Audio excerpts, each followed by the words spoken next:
नमस्कार दोस्तों, आज एक और खास विषय पर वीडियो लेकर के आपके बीच में आए हैं। जैसे कि आपने टाइटल देख लिया होगा, आज मैं इस वीडियो में बात करने वाला हूं प्रधानमंत्री बनने की रणनीति।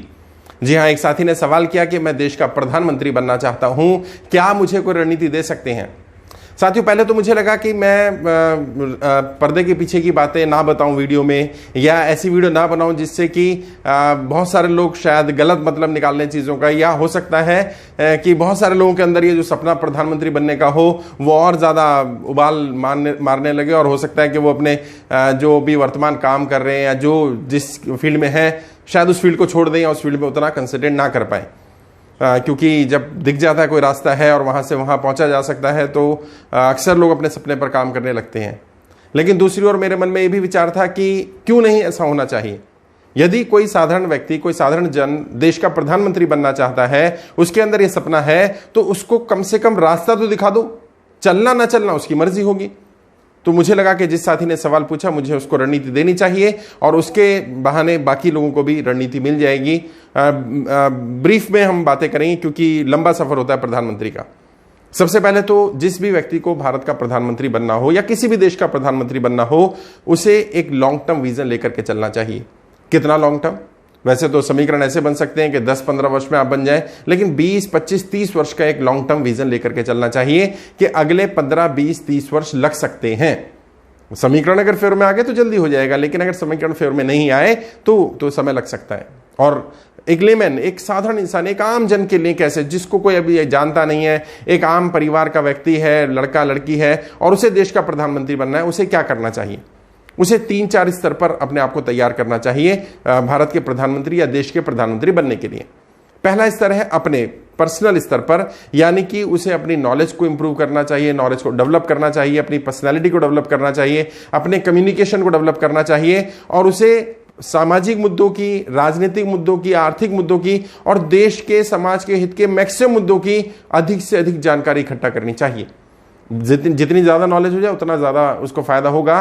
तो अपने स्तर पर उसको तैयार करना है, पर्सनैलिटी को भी इंप्रूव करना है, मानसिक स्तर पर भी तैयार करना है, आर्थिक, सामाजिक, राजनीतिक सभी पैरामीटर पर उसको अपने आप को तैयार करना होगा।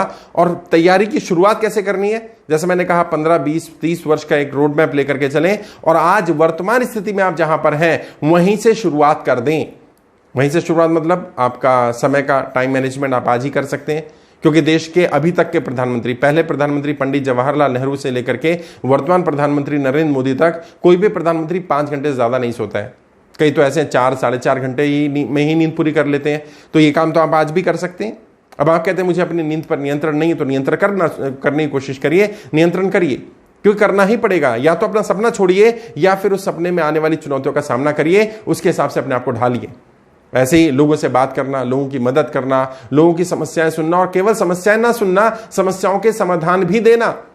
क्योंकि समस्याएं तो बहुत लोग सुन रहे हैं, आप देखते होंगे पंचायतों में, नुक्कड़ पर लोग खड़े हैं, बातचीत कर रहे हैं, समस्या पे बात कर रहे हैं, समाधानों पर बात नहीं कर रहे हैं।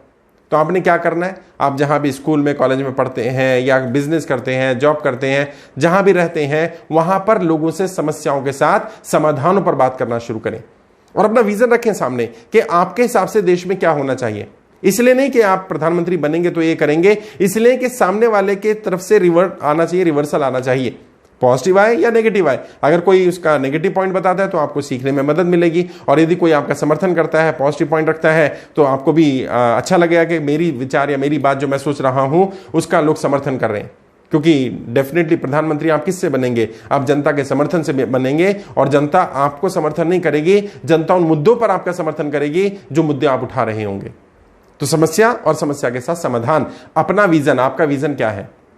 तीसरी चीज, जब आप तैयारी कर रहे हैं इतने बड़े सपने की, तो आपको अपनी टीम को बिल्ड करना पड़ेगा, लोगों को अपने साथ रखना पड़ेगा। तो लोगों को अपने सपने के बारे में थोड़ा थोड़ा बताएं। सीधा ये नहीं कि मैं प्रधानमंत्री बनना चाहता हूं, लेकिन ये बताएं कि मैं देश के लिए कुछ काम करना चाहता हूं, और काम जिम्मेदार पोस्ट पर ही रह करके किया जा सकता है। क्योंकि जो मेरा विजन है, जो देश के लिए मेरे थॉट्स हैं, विचार हैं, आइडियाज हैं, वहां मुझे अथॉरिटी चाहिए होगी, मेरे पास अधिकार होने चाहिए, तब मैं ये बदलाव कर सकता हूं। और अलग अलग फील्ड में, कम से कम 10-15 फील्ड में आप अपनी टीम को बिल्ड करने की कोशिश करिए। शिक्षा के क्षेत्र में कौन व्यक्ति काम करेगा, आपकी जानकारी में कोई ऐसा व्यक्ति हो जो शिक्षा के क्षेत्र में अच्छा काम कर रहा है, उससे मिलिए, मुलाकात करिए, उससे जानने की कोशिश करिए क्या बदलाव हो सकते हैं। भारत की शिक्षा नीति में ऐसा क्या है कि हम बेरोजगार ज्यादा पैदा कर रहे हैं, पढ़ लिख करके भी लोग सफल नहीं हो रहे। तो जब आप लोगों से बात करेंगे शिक्षा के बारे में, शिक्षाविदों से बात करेंगे जो इस क्षेत्र में काम कर रहे हैं, तो आपको समस्याओं का भी पता चलेगा और उनकी मांगे क्या है, उनके समाधानों के बारे में पता चलेगा।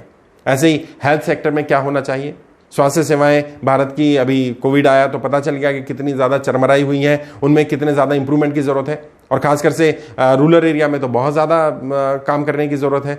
तो वहाँ क्या समस्याएं आ रही हैं, उनको कैसे सुधारा जा सकता है, उसके लिए प्रैक्टिकल रोड मैप क्या होना चाहिए। ऐसे ही फाइनेंस के बारे में, आर्थिक स्थिति कैसे ठीक हो सकती है, किन किन संसाधनों को और ज़्यादा यूज़ किया जा सकता है, कौन से संसाधन ऐसे हैं जिनका दुरुपयोग किया जा रहा है, जिनका यूज़ हो सकता है। तो उनके लिए अलग अलग फील्ड में, जैसे मैंने कुछ एग्जांपल दिया, ऐसे ही और 5, 6, 10 फील्ड देखिए जिन फील्ड पर आपको लगता है काम किया जाना चाहिए और आपके हिसाब से क्या सही होना चाहिए, एक तो वो, और जो देश के हित में सही होना चाहिए वो। जी हाँ, दोनों चीजों का ध्यान रखना है। कई बार ऐसा होता है कि आपके हिसाब से कोई और चीज सही है और देश के हिसाब से कोई और चीज सही होती है, तो आपने अपने देश की स्थिति को देखते हुए भी अपने विजन को रखना होता है। पता चला आपने विजन तो रखा कि हम अपने देश को दुनिया के सबसे अग्रणी देश बनाएंगे और आपके पास उतना रिसोर्सेज ही नहीं है, या रिसोर्सेज हैं तो उनका अनइक्वल डिस्ट्रीब्यूशन है, तो पहले हमने उन अनइक्वल डिस्ट्रीब्यूशन को इक्वल करने की कोशिश करनी होगी, उनको ठीक ढंग से डिस्ट्रीब्यूशन करना सीखना पड़ेगा। अब यह तो हुआ अपने स्तर पर काम करना। अब क्या करना है, अब पार्टी स्तर पर, संगठन स्तर पर भी, क्योंकि प्रधानमंत्री कौन बनाएगा आपको, देश का प्रधानमंत्री कैसे चुना जाता है, जो सांसद चुन करके आते हैं वो अपने में से किसी एक को सदन का नेता चुनते हैं और वो सदन का नेता प्रधानमंत्री कहलाता है। अब जितने भी सांसद चुन करके आएंगे, आप जिस भी पार्टी या संगठन में, अगर पार्टी या संगठन में है तो, अगर नहीं है तो पार्टी या संगठन से इतर वो लोग आपको क्यों स्वीकार करें। कई बार ऐसा हुआ है, जिन लोगों के पास बहुत कम सीटें थी उनको सभी ने समर्थन किया, लेकिन वो समीकरण ऐसे बन गए थे। तो आप अगर जिस पार्टी में नहीं है या पार्टी में भी है, आपकी पार्टी ही आपको अपना उम्मीदवार क्यों बनाए प्रधानमंत्री का, क्योंकि पार्टी को तो बहुत सारे संसाधन चाहिए, बहुत सारे रिसोर्सेज चाहिए। पार्टी आपको अपना फेस क्यों बनाए, ऐसा क्या है आपके पास।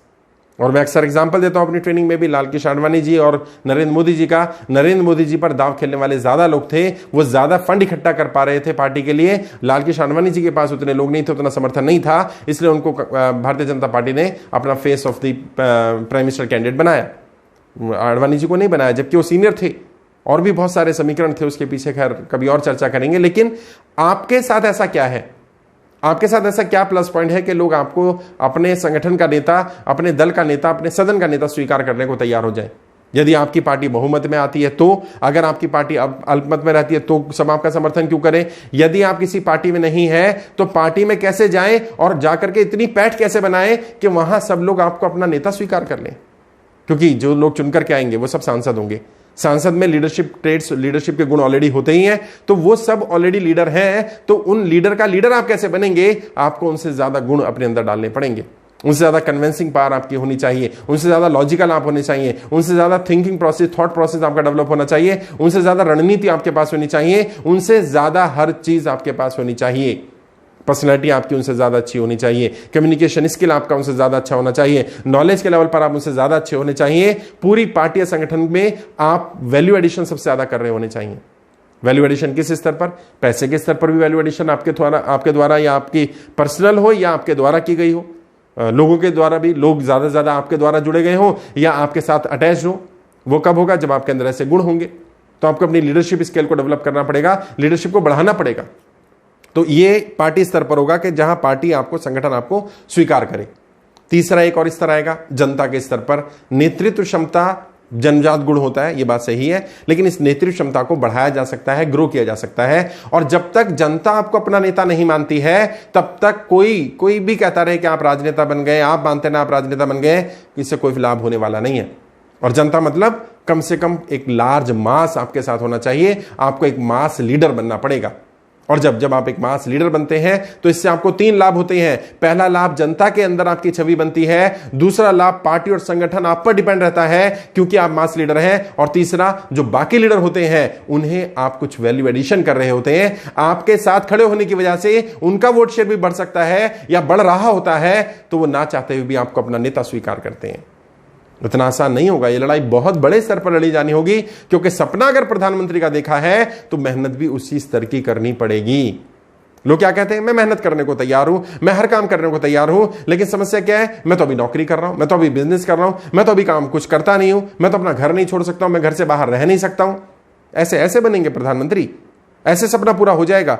क्योंकि बड़े सपने देख लेना, बड़ी इच्छाएं होना और उन बड़ी इच्छाओं के लिए बड़ा त्याग करना, दोनों में बड़ा अंतर होता है। ज्यादातर लोग बड़े सपने तो देख लेते हैं, बड़ी इच्छाएं तो पाल लेते हैं, लेकिन उसके लिए जो बड़ा त्याग है वो नहीं करना चाहते, वो नहीं कर पाते, इसलिए वो फेल हो जाते हैं। मेहनत करनी पड़ेगी, एफर्ट करना पड़ेगा, और अपने स्तर पर भी करना पड़ेगा और टीम के स्तर पर भी करना पड़ेगा। आप तो खुद को तो ग्रो करना ही है, अपनी टीम को डेवलप करना है। लोगों को अपने साथ जोड़ना कैसे है, किस तरह के लोग जुड़ने चाहिए, जो लोग आपके साथ जुड़े हैं उनकी लीडरशिप का ग्रूमिंग करना, लीडरशिप को नर्चर करना, उनको आगे बढ़ाना, और लगातार प्रोसेस से चलता रहेगा। कुछ लोग आते रहेंगे, कुछ लोग उस दबाव को नहीं झेल पाएंगे, वो छूट जाएंगे, लेकिन उस समय आप कैसा रिएक्ट करते हैं? उस समय जब लोग आपको छोड़कर चले जाते हैं, जब आप पर एलिगेशन लगाया जाता है, जब आपको झूठा करार दे दिया जाता है, जब लोग बोलते हैं कि आप कुछ नहीं कर सकते हैं, तब आप कैसा रिएक्ट करते हैं? और जितने भी देश के प्रधानमंत्री अभी तक बने, आप उनको देखिएगा, उनका पर्सनल जीवन कैसा रहा है, उनका व्यक्तिगत शायद जीवन तहस नहस ही रहा, ज्यादा अचीवमेंट नहीं रह पाई पर्सनल स्केल पर, खोया ही खोया है, पाया ज्यादा नहीं है। पर्सनल लाइफ भी खराब हुई है, प्रोफेशनल तो क्योंकि कुछ और कर ही नहीं पाते। जो प्रधानमंत्री के लिए काम करेगा, प्रधानमंत्री सपने के लिए काम करेगा, वो कुछ और कैसे कर पाएगा? तो उसे क्या करना होता है? अपने काम धंधे को या तो छोड़ना पड़ता है, कोई ऐसे लोग मिल जाए जो उस पर दाव खेलने को तैयार हो जाए और वो फुल टाइम यही काम करे, या फिर इस सपने को छोड़ना पड़ेगा। क्योंकि इतनी आबादी में, करोड़ों की आबादी में केवल एक व्यक्ति ही देश का प्रधानमंत्री बनेगा, और वो एक व्यक्ति आपके होने चाहिए। आपको अपने अंदर कुछ बहुत सारे गुण डेवलप करने पड़ेंगे। कौन कौन से गुण होने चाहिए, क्या क्या काम करने हैं, कैसे अपने आप को आगे बढ़ाना है, ये अगर हम डिस्कस करने बैठेंगे तो घंटों लग जाएंगे साहब, घंटों। इसका पूरा ट्रेनिंग है जो आने वाले समय में जो लोग इस लायक लगेंगे मुझे, मैं उन्हें ट्रेन भी करूंगा, क्योंकि अभी मिनिस्ट्रियल ट्रेनिंग ऑलरेडी चल रही है। जो मंत्री बनना चाहते हैं, तो मंत्री बनने के लिए क्या क्या गुण डालने पड़ेंगे, क्या क्या सीखना पड़ेगा, ऐसे प्रधानमंत्री के लिए उससे भी कई गुना ज्यादा है, क्योंकि मंत्रिमंडल का अध्यक्ष है, वो कैबिनेट का हेड होता है। Head of the cabinet is prime minister of India. तो उसको तो उन सब के बारे में भी पता होना चाहिए, उन मंत्रालयों के बारे में, मंत्रालयों के काम करने के ढंग के बारे में बहुत कुछ सीखना पड़ेगा। और यदि नहीं सीखेंगे, नहीं मेहनत करेंगे, तो वहां पहुंच भी जाएंगे तो उस पद से जस्टिफाई नहीं कर पाएंगे आप। और बहुत सारे लोग बोलते हैं, मुझे भी बोलते हैं कि आप कोई प्रधानमंत्री बने, आप कोई एमएलए एमपी बने, आप कोई ग्राम प्रधान बने, आपको कैसे पता? आप पहले बन के दिखाओ। दोस्तों, जब हम किसी डॉक्टर के पास जाते हैं तो हम डॉक्टर से ये नहीं पूछते हैं कि आप मेरा ऑपरेशन तब करिएगा जब आप कितनी बार ऑपरेशन अपना कराया, ये बताइए। नहीं, हम डॉक्टर से पूछते हैं आपने कितनी बार ऑपरेशन किया, कितनी बार गाइड किया लोगों को। कुछ लोगों का काम बीमारी का इलाज करने का होता है, सॉल्यूशन देने का होता है, ना कि खुद बीमार होने का। तो मेरा काम वही है, सॉल्यूशन देने का है। किसी वकील के पास जाते हैं कोई केस लेकर के, तो ये थोड़ी बोलते हैं कि आप बताइए आप कितनी बार ऐसे केस में फंसे हैं, तब आप मुझे निकाल पाएंगे। नहीं, हम ये पूछते हैं कि आपने कितनी बार ऐसे फंसे हुए लोग आपके पास आए और आपने उनकी मदद की है, आपने कितने लोगों को गाइड किया है। तो मैं अपने लेवल पर ये कह सकता हूं कि मैंने बहुत से एमपी एमएलएस को गाइड किया है। ग्राम प्रधान के लिए तो सैकड़ों लोग हैं जिन्हें गाइड कर रहा हूं, ट्रेनिंग दे रहा हूं, सिखा रहा हूं, और वो लोग सफल भी हुए हैं। बहुत सारे कॉर्पोरेटर्स हैं, बहुत सारे मेयर्स हैं, एमपीज हैं, एमएलएज हैं। तो ये कहना कि किससे राय ली जा रही है और क्या वो राय हमारे काम क्या नहीं, ये आप तय करेंगे। मेरा काम है आपको सही गाइड करना, और एक अच्छे गाइड, अच्छे मेंटर की सबसे बड़ी जिम्मेदारी यही होती है कि वो आपको सही गलत के फर्क को बता सके। वो आपके साथ चलेगा नहीं, उस मार्ग पर चलना आपको पड़ेगा, मेहनत आपको करनी पड़ेगी, एफर्ट आपको करने पड़ेंगे, वो सिर्फ आपको गाइड करेगा। तो मेरा रोल है गाइड करने का, मैं उसी रोल में हूं। आज मैंने आपको गाइड करने की कोशिश की। फिर भी कोई डाउट है, कोई कुछ पूछना चाहता है, कोई और सवाल है मन में, तो मुझसे पर्सनली बात कर सकते हैं। वीडियो के डिस्क्रिप्शन जाएंगे, आपको मेरा नंबर मिल जाएगा, डायरेक्ट मुझसे बात करिए। 5-10 मिनट बात करना, कोई चार्ज नहीं, फ्री ऑफ कॉस्ट बात कर सकते हैं। कोई और टॉपिक पर वीडियो चाहिए, कुछ और जानकारी चाहिए, कोई और डिटेल में चीज चाहिए, तो स्पेसिफिक टॉपिक बताइए। क्योंकि अगर आप कहीं पूरी रणनीति बता दीजिए तो पूरी रणनीति बताने में समय भी लगता है, और बहुत सारी चीजें ऐसी हैं जो नहीं बताई जा सकती वीडियो में। वो 1-to-1 बैठ करके या फोन पर बात करके ही बताई जा सकती हैं, क्योंकि individual person to person depend करेगा। मेल है तो अलग रणनीति होगी, फीमेल है तो अलग रणनीति होगी, कम पढ़ा लिखा है तो रणनीति अलग होगी, ज्यादा पढ़ा लिखा है रणनीति अलग होगी, पैसे वाला है तो रणनीति अलग होगी, पैसा नहीं है तो रणनीति अलग होगी, कोई दाव खेलने वाला है तो रणनीति अलग होगी, दाव खेलने वाला नहीं है तो रणनीति अलग होगी। तो एक स्पेसिफिक जनरल रणनीति नहीं बताई जा सकती, और जितनी बातें जनरली बताई जा सकती है उतनी बहुत सारी वीडियोस में बताई जा रही है। अलग अलग टॉपिक पे वीडियो बना रहा हूं, आगे वीडियो बनाता रहूंगा। आपको वीडियो कैसी लगी, कुछ और जानना चाहें तो आप वीडियो के डिस्क्रिप्शन में, वीडियो के कमेंट बॉक्स में जाकर के कमेंट कर सकते हैं। आज के लिए इतना ही। आपके उज्जवल राजनीतिक भविष्य के लिए हार्दिक शुभकामनाएं। जय हिंद, जय भारत।